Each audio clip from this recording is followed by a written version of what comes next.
Okay, सो आज हमें computer की रिवीजन करनी है, ठीक है। Please check once it is started और not, check it. Yes, it started. Okay, so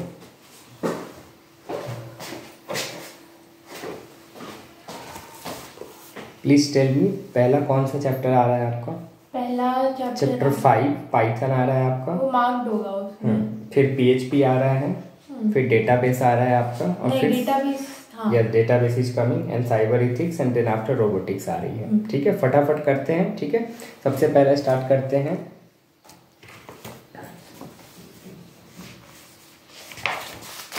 Python chapter 5।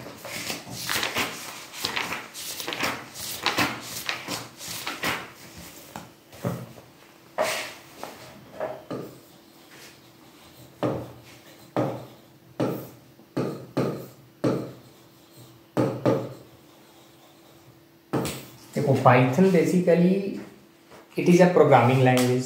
First thing, Python is a programming language. It is based on object oriented programming. Means to communicate with computer we developed a language that is machine level language, isn't it? We communicate in high level language and computer do not understand such high level language, isn't it? English, Hindi ये नहीं समझते computers, they understand only machine level language, okay, binary code 0-1 के form में, ठीक है। Therefore we need a language called programming language, ठीक है, which convert our statement और we can say that high level language into machine level language so that we can communicate with computer and we can solve a difficult task, ठीक है। समझ में आ रही है आपको? Yes. अब इस चैप्टर में आपको एक प्रोग्रामिंग लैंग्वेज जो कि पाइथन है उसके कुछ बेसिक कॉन्सेप्ट्स पढ़ने हैं, ठीक है। जो सबसे पहला दिया हुआ है वो दिया हुआ है ऑपरेटर्स, ठीक है। सबसे पहला टॉपिक है वो होता है कि ऑपरेटर क्या होता है। लेट मी टेल यू कि जैसे A और B नाम के दो ऑपरेंट है तो उनके बीच अगर आपने प्लस लगा दिया तो यही प्लस जो होता है इसी को हम क्या बोलते हैं? ऑपरेटर बोलते हैं। क्या बोलते हैं? ऑपरेटर्स बोलते हैं, ठीक है। अब अगर हम क्या बोलेंगे कि हमें सम निकालना है तो sum is equal to A plus B, दो वैल्यू को हमने क्या कर दिया? यहाँ पे सम कर दिया, और ये जो दो वैल्यू थे A और B, ये दोनों को हम क्या बोलेंगे? ऑपरेंट बोलेंगे, ऑपरेंट्स बोलेंगे, ठीक है। तो ये ऑपरेटर और ऑपरेंट्स का कॉन्सेप्ट आपको समझ में आ गया, ठीक है। तो बेसिकली हम कह सकते हैं कि expression is the combination of operator and operands.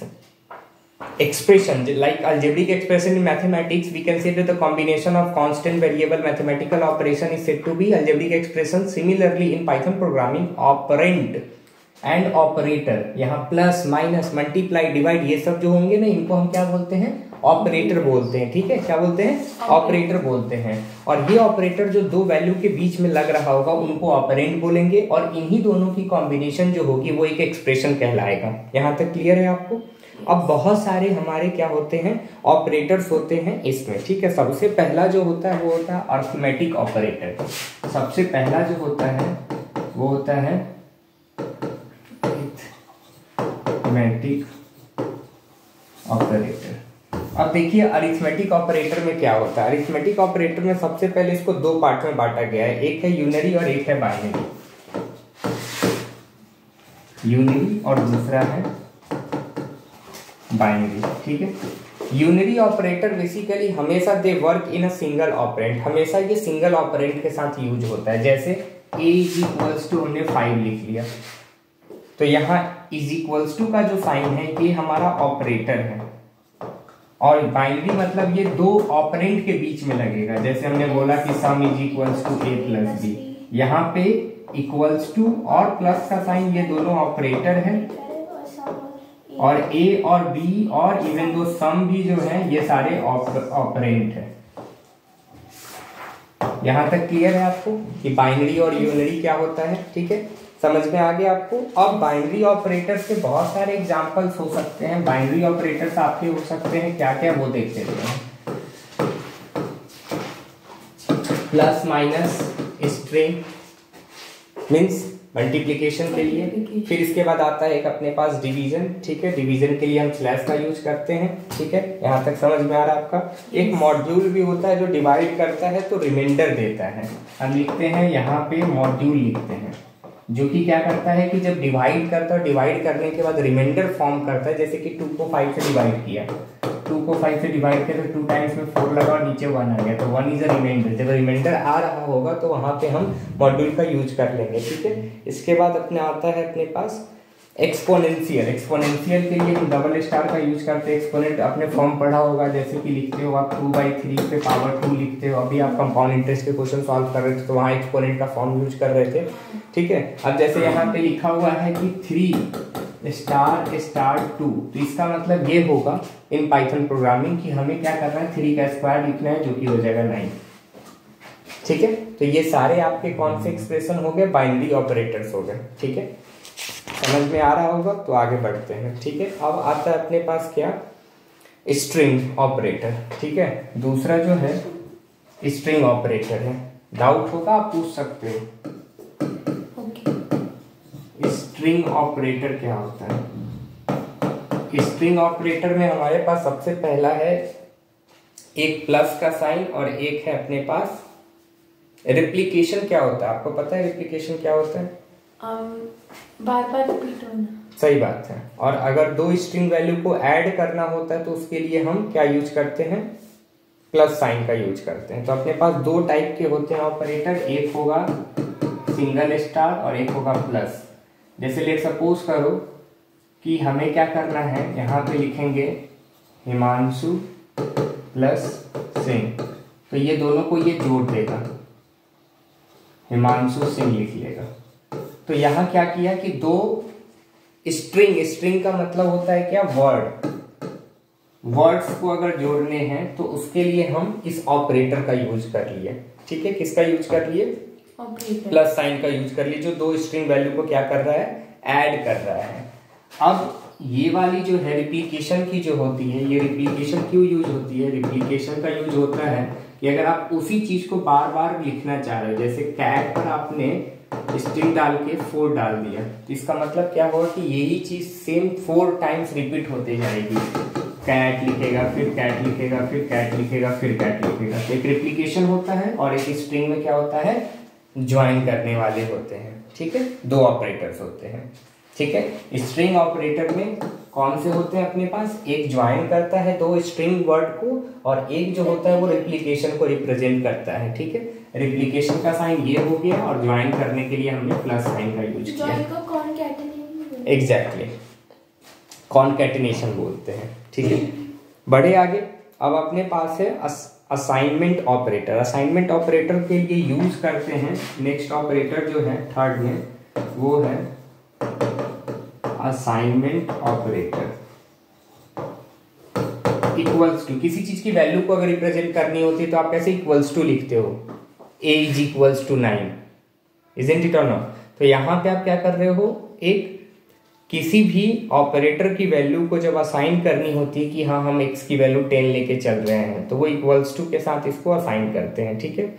अब एक बुलियन एक्सप्रेशन, एक क्वेश्चन आपके एग्जाम में आ सकता है, मैं अभी आपको बता देता हूँ। पूछ सकता है कि write down all the operators of Boolean expression. हमेशा ध्यान रखना, ये आता है रिलेशनल ऑपरेशन में, रिलेशनल ऑपरेटर्स में आता है, जिसको हम बोलते हैं बुलियन एक्सप्रेशन, जिसमें सबसे पहला होता है लेस देन, दूसरा होता है ग्रेटर देन, थर्ड होता है less than equal to, fourth होता है greater than equal to, fifth होगा नॉट इक्वल्स टू, और सिक्स्थ होगा इक्वल टू। अब इन सब के साइन देख लो। लेस देन का क्या हो जाएगा, अगर किसी चीज को छोटा करना है तो ऐसे शो कर देंगे, बड़ा दिखाना है तो ऐसे शो कर देंगे। लेस देन इक्वल्स टू ये हो जाएगा, आई थिंक सो इक्वल का साइन आना चाहिए, हाँ।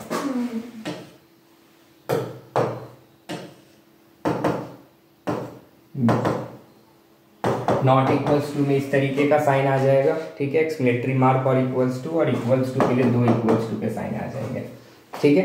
यहाँ तक चीजें आपको समझ में आ गई? यस। बड़े आगे? यस। अब आता है नेक्स्ट और सबसे इंपॉर्टेंट, वो है लॉजिकल ऑपरेटर।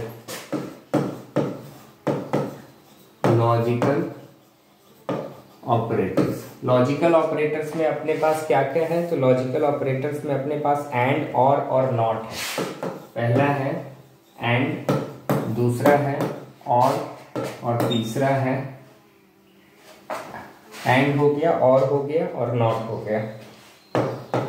देखो मैं अगर सिंपल लैंग्वेज में लिखूं, ठीक है, तो एंड जो करता है ना, वो it gives the result true if all specific conditions are true. अगर लेट सपोज करो कि जो भी कंडीशन दिया हुआ वो कंडीशन अगर ट्रू होगा तो उस ट्रू वैल्यू को रिप्रेजेंट करेगा, ठीक है। और वैल्यू क्या करेगा? It gives the result true if any one. अब यहाँ पे ऑल कंडीशन को स्पेसिफाइड होना होगा। और में क्या होगा कि अगर सिंगल और वन कंडीशन भी अगर ट्रू हो जाती है तो फिर ये क्या करेगा? ट्रू दिखा देगा, ठीक है। और नॉट में क्या करता है? नॉट में करता है इट रिवर्सेस और neglect the condition if the condition is true and it evaluates to false and vice versa, ठीक है। ये क्या करता है? ये रिवर्स कर देता है, रिवर्स कर देगा। अगर ट्रू होगा तो उसको ये फॉल्स में कन्वर्ट कर देगा, नेग्लेक्ट कर देगा। अगर फॉल्स होगा तो उसको वो ट्रू कर देगा। फिर से बताना चाहता हूँ, लॉजिकल ऑपरेटर अपने पास 3 हो गए, एक एंड और नॉट। एंड जो होता है वो ऑपरेटर यूज किया जाता है कब? जब जितने भी कंडीशन दिए हुए हैं सारे कंडीशंस अगर ट्रू होंगे तो ही वो इंटायर रिजल्ट को ट्रू प्रिंट करेगा, तो फिर वो ट्रू नहीं बताएगा, फॉल्स बताएगा, ठीक। अच्छा, और ऑपरेटर में क्या होगा कि अगर सारे कंडीशंस में से एटलीस्ट एक कोई भी कंडीशन अगर ट्रू हो जाती है, ठीक है, तो फिर वो क्या बताएगा? उसको ट्रू बताएगा, ठीक है। और नॉट ऑपरेटर क्या करता है? नॉट ऑपरेटर ट्रू को फॉल्स बना देता है, फॉल्स को ट्रू बना देता है, ठीक है। समझ में आया कि नहीं आया? आ गया। बढ़ते हैं आगे। अब आता है अपने पास टाइप्स ऑफ कंट्रोल स्टेटमेंट्स। कौन कौन से टाइप्स होते हैं कंट्रोल स्टेटमेंट के? Types of control statement. Yes, do you have doubt? Yes, ask me. Book in question 11 and question 10 and 11। 10 का तो नादर में बनाया था, बट प्रिंसिपल कुछ अलग ही आ रहा है। SI is equals to P into R into T upon 100। SI की वैल्यू 900 है, प्रिंसिपल की वैल्यू नहीं पता, रेट 5 है और टाइम अपने पास कितना है? 3 years अपॉन 100। मैंने हमेशा बताया है कि ये जब डिवाइड में होगा तो ये इधर जाएगा मल्टीप्लाई में। 3 years था, मैंने 1 year लिया। 5 3 जा कितना होगा? 15 होगा। फिर P is equals to 900 into 100, ये 15 इधर मल्टीप्लाई में उधर जाएगा तो डिवाइड हो जाएगा। अब काट लो, 15 6 जा 90 मैंने अलग पे में कर दिया, कुछ गलत कर रहा है, ठीक है। ये हो गया। अगर आपको यहीं से चाहिए कि हमें प्रिंसिपल की डायरेक्ट फॉर्मूला चाहिए तो प्रिंसिपल इज इक्वल्स टू होगा 100 इंटू R इंटू T। ये भी यूज कर सकते हो। 11 में 72% of total number of students in a school went a picnic if the number of students who did not go picnic is इतना। देखिए अब इस क्वेश्चन में क्या था कि आउट ऑफ 100% 100 में से 72 गया तो 28% गया जो कि उन्होंने पिकनिक पे नहीं गया था, उसकी वैल्यू दिया हुआ है। तो हम यहाँ पे इक्वेशन बनाएंगे, 28% ऑफ x लिख लेंगे total number of student bx और इज इक्वल्स टू 560। क्योंकि हमें 72% नहीं दिया था, हमें वो नंबर ऑफ वैल्यू दिया हुआ था जिन्होंने जो पिकनिक विजिट करने नहीं गए थे, ठीक है। तो 100% में से 72% पिकनिक गए तो 28% पिकनिक नहीं गए, तो 28% of total number of student is equals to 560, है ना, which were not visited picnic. हाँ, समझ आया? मैंने तो कुछ और ही बनाया। ठीक है, अब आते हैं सर, दो तरह के कंट्रोल सिस्टम्स होते हैं। एक होता है अपने पास सीक्वेंशियल, दूसरा कंडीशनल, और तीसरा वो इंटरैक्ट।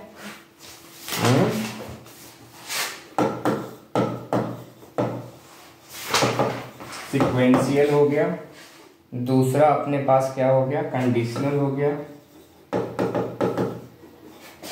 और थर्ड अपने पास क्या हो गया,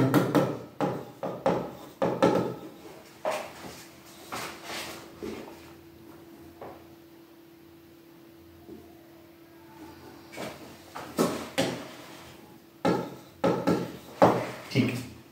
अब देखिए, सबसे पहला कंडीशनल स्टेटमेंट में आते हैं।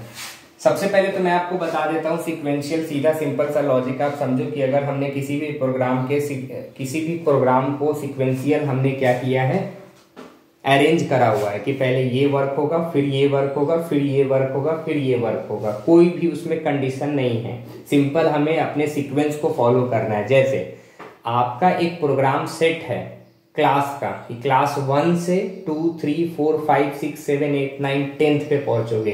समझ में आ रही है बात कि नहीं आ रही है? ये सीक्वेंस को ही आपको फॉलो करनी है। वो मल्टीप्लाई में जाएगा क्योंकि इधर डिवाइड में है। तो 900 के 0 से नहीं काट सकते? नहीं काट सकते क्योंकि इक्वल्स टू है ना बीच में, ऑपरेशन चेंज हो जाएगा। वो डिवाइड में तो उधर जाएगा तो मल्टीप्लाई हो जाएगा। लिखिए 900 मल्टीप्लाई 100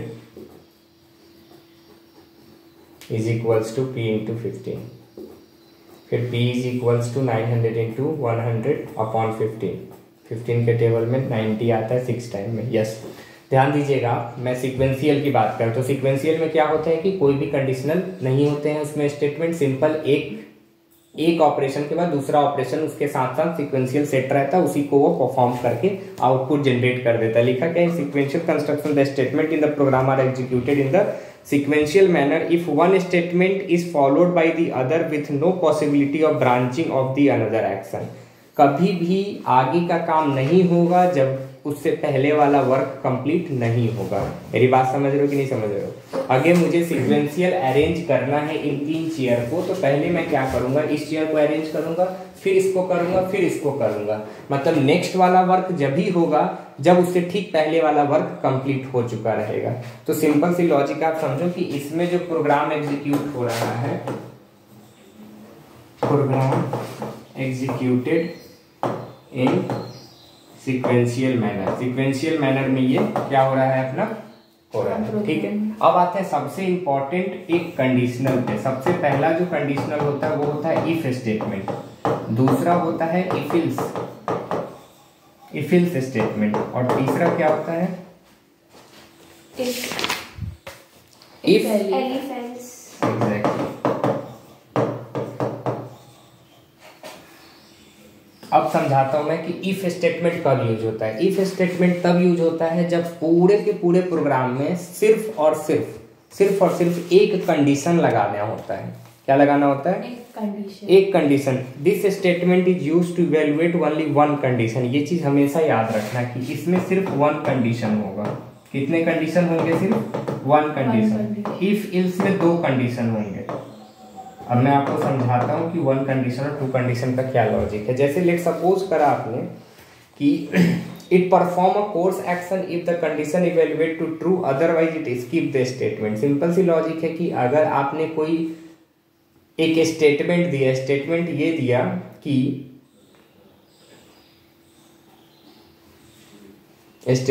दिया कि इंटर अ नंबर और इंटर अनदर नंबर। आपने 2 नंबर को इंटर किया। सिंपल कंडीशन है कि अगर a इक्वल्स टू होगा b के तभी वो प्रिंट करेगा, नहीं तो प्रिंट नहीं करेगा। तो यहाँ पे क्या हुआ कि हमने सिर्फ एक ही कंडीशन डाला। क्या कंडीशन डाला? कि a is equals to b। हमने एक नंबर इंटर किया, इंटर नंबर, फिर दूसरे बारी में हमने दूसरा इंटर किया नंबर, a इंटर किया, b इंटर किया, और it will print only it will give output only when both are equal. This is one condition, एक ही कंडीशन। अगर वो सेटिस्फाई हुआ तो वो प्रिंट करेगा, नहीं हुआ तो नहीं करेगा। एक ही कंडीशन था। समझ में आया आपको कि नहीं आया? तो ये वन कंडीशन वाला था। टू कंडीशन वाले में क्या होता है कि हम ग्रेटर देन और लेस देन पे लेके चलते। जैसे फिर हमने क्या किया कि एक नंबर को इंटर किया, फिर दूसरे नंबर को इंटर किया। अब हम क्या लिखते हैं कि अगर a is greater than b होगा, if a is greater than b, ठीक है। और एल्स पार्ट में लिखेंगे क्या कि b is greater than a। दोनों हो सकता है ना इस कंडीशन में। समझ रहे हो कि नहीं समझ रहे हो? तो वो दोनों के दोनों केस में प्रिंट करेगा। जैसे लेट सपोज करो कि आपने a की वैल्यू आपने डाली 12 और b की वैल्यू डाली आपने 14, तो पहला चेक करेगा a is greater than b first में, इफ में चेक करेगा कि ये इसका है कि नहीं है। तो देखेगा कि नहीं a तो सर बड़ा नहीं है, तो ये इसको छोड़ देगा। फिर इल्स पार्ट में जाएगा b is greater than a, तो देखेगा हाँ ये वाला ट्रू है, तो फिर इसको प्रिंट कर देगा। और अगर पहला वाला ही कंडीशन ट्रू हो जाता तो फिर इल्स पे नहीं जाता, ये यहीं से प्रिंट कर देता। तो इफ इल्स में दो कंडीशन चेक होते हैं। जैसे हमने आपको एक प्रोग्राम का एग्जांपल दिया, inter a number a, inter a number b, if a is greater than b, ills b is greater than a। दो कंडीशन हो गए। क्लियर हुआ कि नहीं हुआ? अब आते हैं क्या, sometime you need to work with the multiple condition. बहुत सारे ऐसे केस होते हैं जहां पे आपको बहुत सारे मल्टीपल कंडीशंस को क्या करने पड़ते हैं, बहुत सारे मल्टीपल कंडीशंस पे वर्क करने पड़ते हैं। किसी भी प्रोग्राम में हो सकता है कोई ऐसी सिचुएशन है, प्रॉब्लम है, जहां पे आपको बहुत सारे कंडीशंस लगाने हैं। कंडीशन 1, कंडीशन 2, कंडीशन 3, बहुत सारे कंडीशन। अब क्या क्या कंडीशन हो सकता था? एक कंडीशन तो ये भी तो हो सकता था ना सर, एक कंडीशन तो ये भी हो सकता था कि सर ना ही a ग्रेटर है b से, ना ही b ग्रेटर है a से, a is equals to b निकल गया। तो ये तो 3 कंडीशन हो गए, तो मोर देन 2 कंडीशन हो गया। तो in such case we use if exactly if else condition हम यूज करेंगे, कंडीशनल स्टेटमेंट यूज करेंगे जहां पे मोर देन 2 कंडीशन होंगे। पहला condition a is greater than b, b is greater than a और a is equals to b। इन तीनों में से जो मिल जाएगा उसको वो प्रिंट कर देगा। तो क्या आपको कंडीशनल स्टेटमेंट समझ में आया? यहां पे लिख देते हैं मोर देन 2 स्टेटमेंट, मोर देन 2 कंडीशन, सॉरी। अब आते हैं इस पे, ये सबसे इंपॉर्टेंट है। ये डायरेक्ट एग्जाम में पूछे जाते हैं कि स्टेटमेंट्स होते क्या हैं। इनको रिपीटेटिव स्टेटमेंट्स बोला जाता है। The statement that keep on repeating themselves as long as a condition is true. For example let suppose करो, ठीक है, when I was in college, student के लिए नहीं, जब मैं पढ़ा रहा था, तो आई गेव अ एग्जाम्पल, ठीक है, while teaching computer science in data structure, I just give a example कि in childhood we play many games, ठीक है। बहुत छोटा सा एक बच्चा है, ठीक है, और हमने 10 मैन को खड़े कर दिए हैं, ठीक है। मेरी बात को आप समझना, 10 बच्चों को हमने खड़े कर दी, 10 मैन को खड़े कर दिए हैं, ठीक है। और वो बहुत छोटा सा बच्चा है, ठीक है। वो क्या करेगा, n इज इक्वल्स टू 0 से स्टार्ट करेगा और 10 तक जाएगा। सबसे पहले मैन को देखा, दूसरे मैन को देखा, तीसरे मैन को देखा, और वहीं पर वो रुकेगा जहां पे वो उसका फादर होगा। मेरी बात समझ में आ रही है कि नहीं आ रही है? तो ये प्रोसेस जो है फाइंडिंग हिज फादर, ये प्रोसेस चलते रहेगा जब तक कि उसको आउटपुट ना मिल जाए। मेरी बात समझ रहे हो कि नहीं समझ रहे हो? इन सच केसेस ये सिचुएशन आती है कि हम ये काम करते रहेंगे जब तक कि हमें ट्रू आउटपुट ना मिल जाए। मेरी बात समझ रहे हो कि नहीं समझ रहे हो? ठीक है, क्लियर है? इसके लिए दो अपने पास एक फॉर है, एक वाइल है। फॉर और वाइल, पता है आपको फॉर क्या होता है, वाइल क्या होता है? For loop is use when you have sure about how many times. ये बहुत अच्छी बात है। इसमें पता है कि इसमें मैं लिख देता हूं फाइनाइट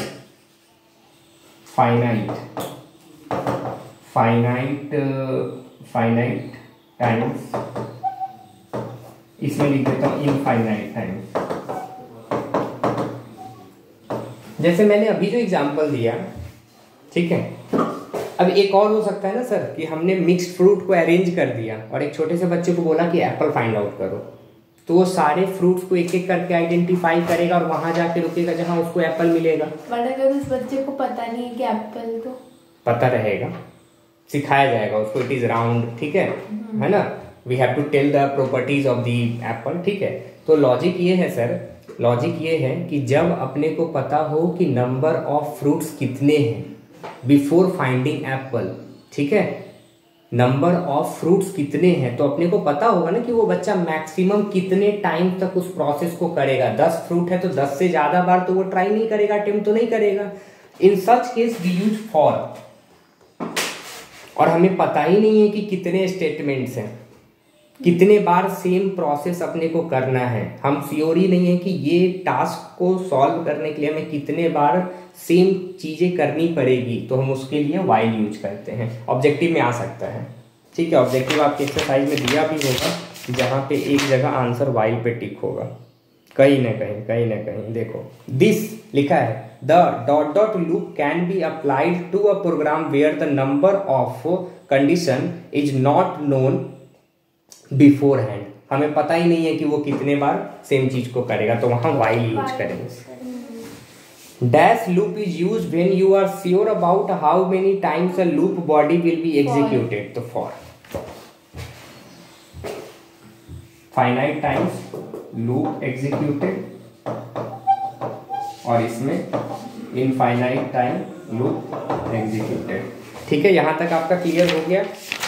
समझ में आ रहा है आपको कि नहीं आ रहा है? बहुत सारे इसमें प्रोग्राम दिए हुए हैं, मैं आपको बस यही सलाह दूंगा, I will give you advice कि एट लीस्ट आप जो है ना कुछ प्रोग्राम्स कर लेना, ठीक है। इसमें से फिबोनाची वाली सीरीज कर लेना। फिबोनाची सीरीज आपको पता है क्या होता है? आपको पता है फिबोनाची सीरीज क्या होता है? नहीं पता है, वाइल फॉर भी नहीं आया।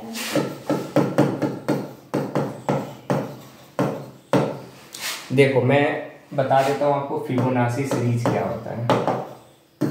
लेट सपोज करो कि आपने कोई भी 2 नंबर रैंडम ले लिया, कोई भी 2 नंबर ले लिया, ठीक है, 0 ले लेते हैं और 1 ले लेते हैं। अब इसके बाद अपने को ना फिबोनाची सीरीज क्रिएट करना है, तो इट टेल्स की the next number will be sum of preceding 2 number. हमेशा पीछे के 2 नंबर का सम होगा नेक्स्ट वाला। देखो कैसे, 0 और 1 को ऐड किया तो 1। अब इसके बाद जो नंबर आएगा वो उसके लिए ये दोनों होंगे प्रीसीडिंग, तो 1 + 1 2। अब ये दोनों होंगे प्रीसीडिंग 3, ये दो होंगे अब प्रीसीडिंग, ये दोनों होंगे अब प्रीसीडिंग 9 8 सॉरी 8। अब सानी बताएगी 8 + 5 13। ठीक है, तो यही सीरीज को हम फिबोनाची सीरीज बोलते हैं, यानी कि the next number will be the sum of last 2 preceding numbers. ठीक है, समझ में आ रहा है कि नहीं आ रहा है ना? यहाँ पे भी लिखा हुआ है Fibonacci series is a series in which each number is the sum of the 2 preceding number. ठीक है, मैं ये डेफिनेशन छाप देता हूँ ताकि आप कॉपी में लिख लेना, एग्जाम में आ सकता है। ठीक है, a series in which I have already shared you some notes, go through it, reading मार लो एक बार भी रीडिंग मार लोगे तो कल आपको लिखने में काफी हेल्प होगा। ठीक है ना?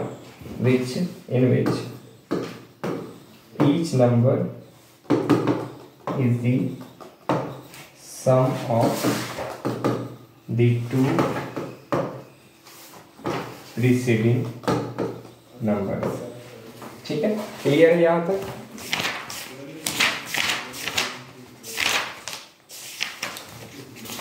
चलो सर डाउट है, हाँ पूछिए। ये question is like case based study types, but ऐसा है हाँ, जब तक आप थोड़े बहुत लिख लो। इसमें है the annual increase in population of town is 5%। The increase in population from 2008 to 2009 was 17640। What was the population of town in 2008? पहले कितना टाइम, कितना पॉपुलेशन था? देखो पूरे क्वेश्चन को समझने के बाद दोनों साल का टोटल दिया हमने। हाँ वो तो 5% ऑफ इंक्रीज है, वो ठीक है। फॉर्मूला मैंने बताया था ना कि change in percentage is equals to change in value upon original value, यही था इनटू 100। ठीक है, यहाँ पे अपने पास ना चेंज इन परसेंटेज दिया हुआ है, तो चेंज इन परसेंटेज जो आपने बोला वो क्या दिया हुआ है, 5%। 5% दिया है। यहाँ दिख जाएगा आपको 5%। अब मुझे थोड़ा सा बताना, वो 2008 से 2011 बोल रहा था, 2008 से 2011 में कितने वैल्यू बढ़ गई? 17,640 दिया है, दोनों साल का टोटल कितनी हो गई? Population, the increase in population from 2008 to 2009 was 17640। Increase हुआ, तो इंक्रीज वैल्यू दिया, बोलना कितना है? 17640। बस हाँ, 17,640 इंटू 100 अपॉन x डाल देते हैं। x is the original value which was in 2008। Okay, the first question you gave me, शायद इसके बारे में change, हाँ, percent of change in quantity, original quantity into 100%, so we will get the percent, but last में कह रहे हैं what was the percent, नहीं, what was the population of town in exactly in 2008, that is the original value ना। but ये तो answer percentage में आएगा ना? No, we have already percentage ना, that way we have already executed the value of percentage in the place of formula। हमने LHS में डाल दिया, परसेंट के जगह पे डाल दिया 5%, चेंज इन वैल्यू पे डाल दिया जितनी चेंज हुई थी, ओरिजिनल वैल्यू नहीं पता थी तो वो हमें यहाँ पे लिख लिया और सब वैल्यू को सॉल्व कर लिया। अब तो बस इसको मल्टीप्लाई आप कर लो, फिर आंसर चेक कर ले।